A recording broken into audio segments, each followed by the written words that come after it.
Assalamualaikum warahmatullahi wabarakatuh. Perkenalkan, nama saya Mega Rinjani dengan NIM B1B1210006, Prodi Ilmu Pemerintahan, Fakultas Hukum Universitas Jambi.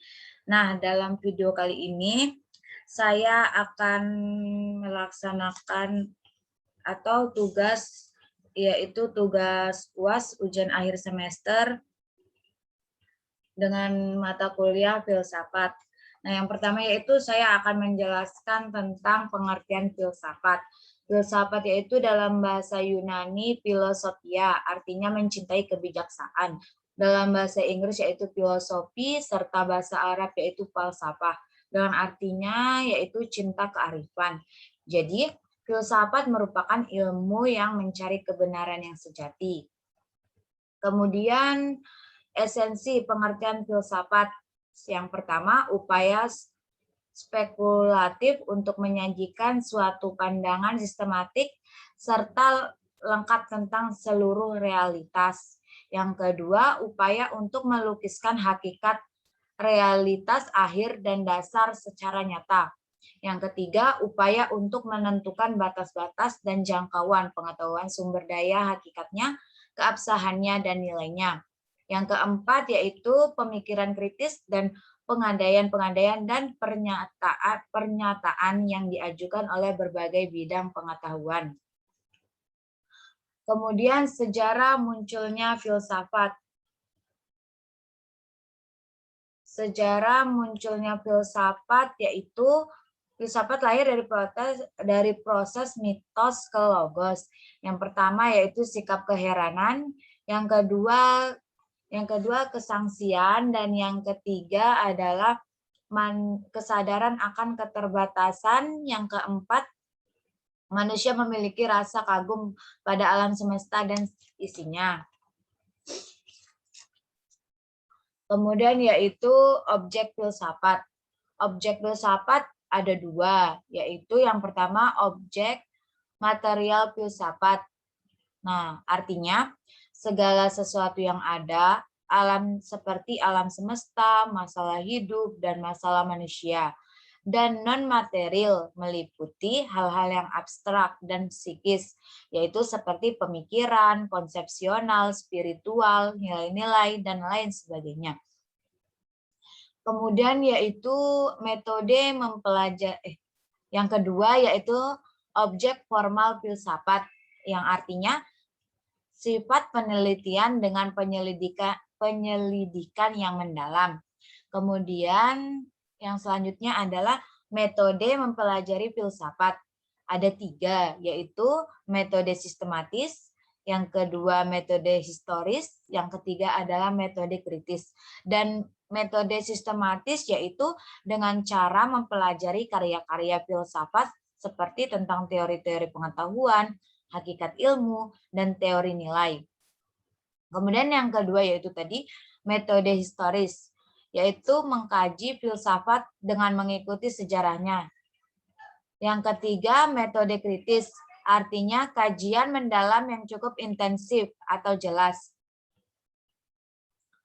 Kemudian cara kita berpikir tentang filsafat.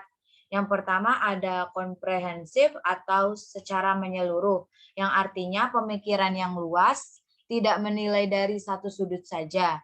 Yang kedua mendasar atau radikal, yang artinya pemikiran yang mendalam. Yang ketiga konseptual, artinya berpikir melampaui batas. Dan yang keempat adalah koheren dan konsisten.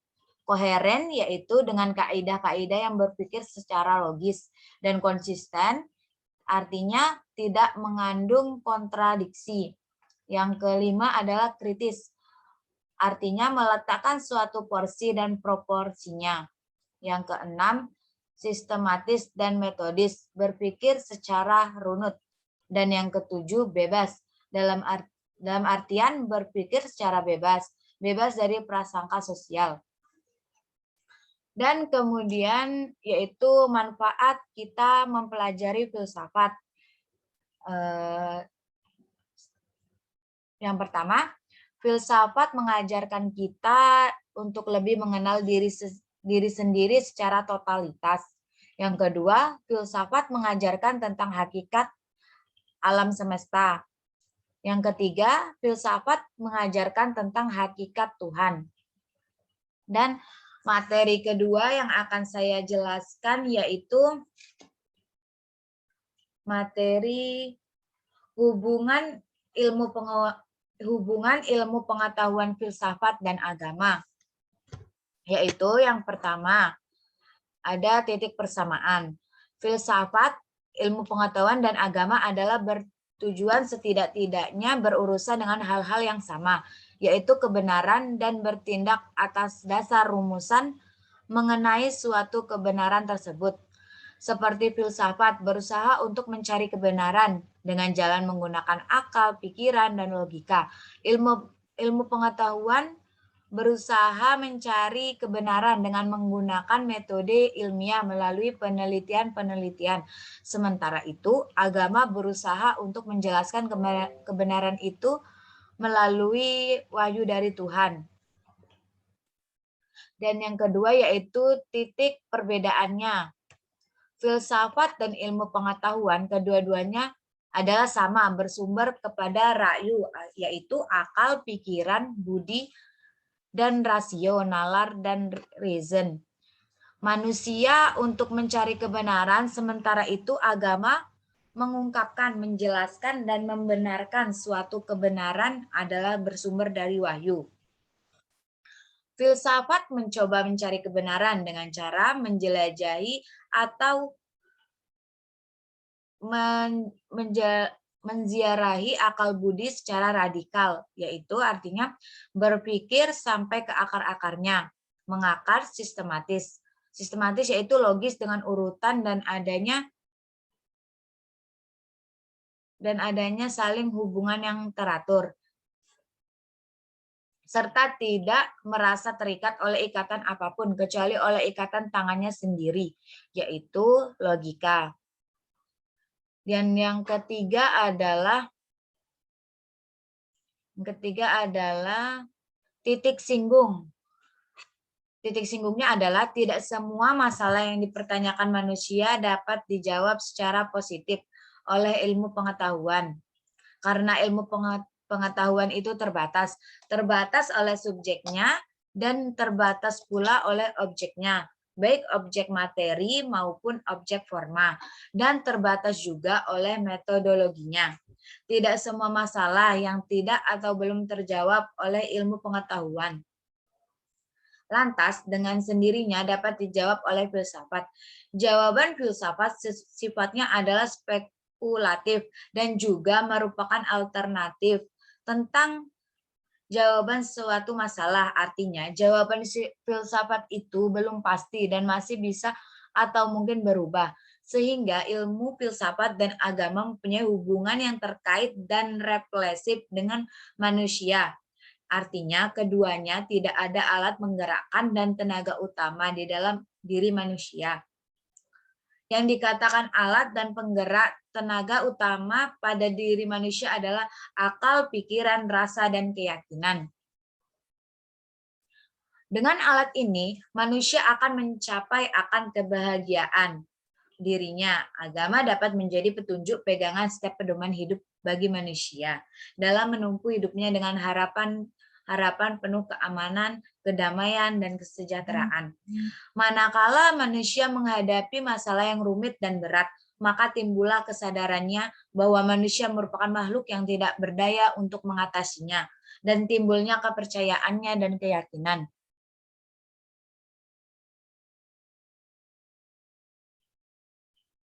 Dan kemudian yaitu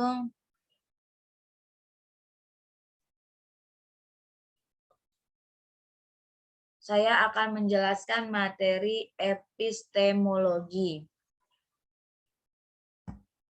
Ada yang tahu epistemologi itu apa? Jadi, yang pertama yaitu pengertian epistemologi. Nah, pengertian dari epistemologi itu epistemologi dari bahasa Yunani, yaitu epistem, yang artinya pengetahuan, dan logos, ilmu dapat Artikan epistemologi ialah pikiran atau teori tentang pengetahuan atau ilmu pengetahuan.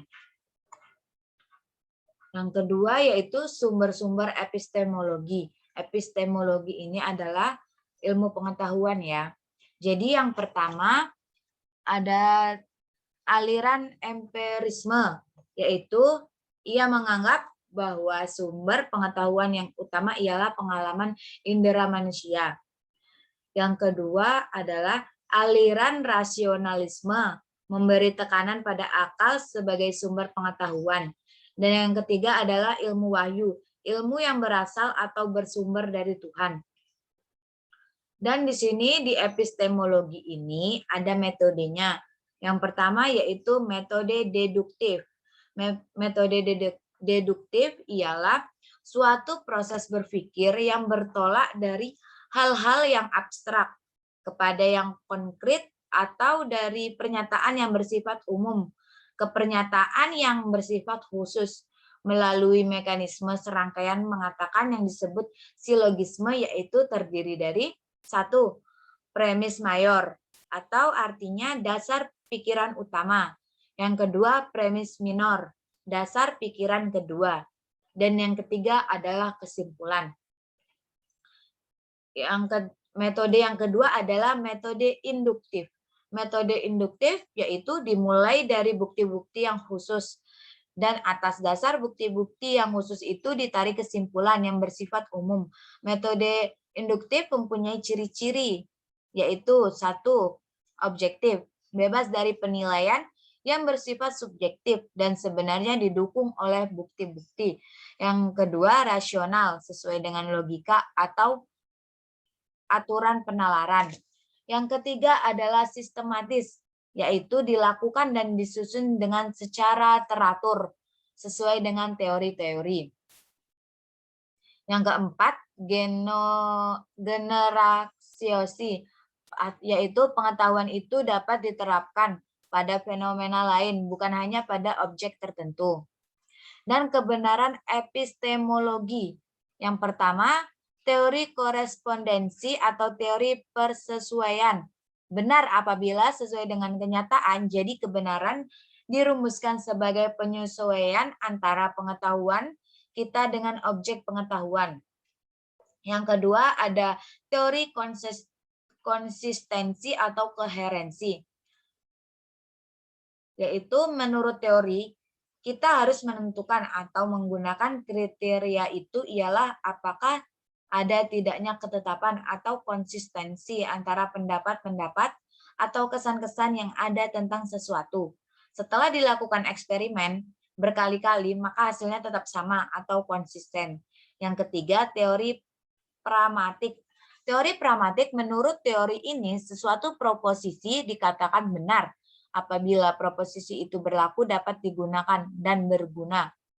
Yang keempat adalah kebenaran wahyu. Artinya kebenaran yang datangnya dari Tuhan dan karena itu bersifat mutlak. Itulah penjelasan materi dari epistemologi. Yang selanjutnya yaitu saya akan menjelaskan materi ontologi. Nah,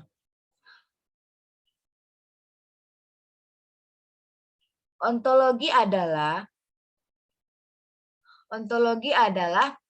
ilmu yang membahas tentang hakikat yang ada yang merupakan baik yang berbentuk jasmani atau konkret maupun rohani atau abstrak. Metafisika umum atas ontologi adalah cabang filsafat yang membicarakan prinsip paling dasar atau paling dalam dari segala sesuatu yang ada. Objek analogi terbagi menjadi dua. Yang pertama objek materi. Kesatuan ilmu pengetahuan tersebut menjadi semakin jelas jika ditinjau dari sumber seluruh perbedaan objek materi itu. Semua makhluk sebagai objek materi pluralitas ilmu pengetahuan secara sistematis berhubungan dengan proses kausalistik. Kedua, objek formal kedua, objek forma. Objek forma ini sering dipahami sebagai sudut atau titik pandangan yang selanjutnya menentukan ruang lingkup. Berdasarkan ruang lingkup, studi inilah cenderung saling terpisah antara satu dengan yang lain. Pandangan-pandangan ontologi yaitu monoisme, dualisme, pluralisme, nihilisme, agnotisme. Baiklah, itulah tadi penjelasan materi dari saya, yaitu yang pertama ada pengertian filsafat, kemudian hubungan ilmu pengetahuan filsafat dan agama, kemudian epistemologi dan ontologi. Jika ada kekurangan, saya mohon maaf. Saya akhiri. Wassalamualaikum warahmatullahi wabarakatuh.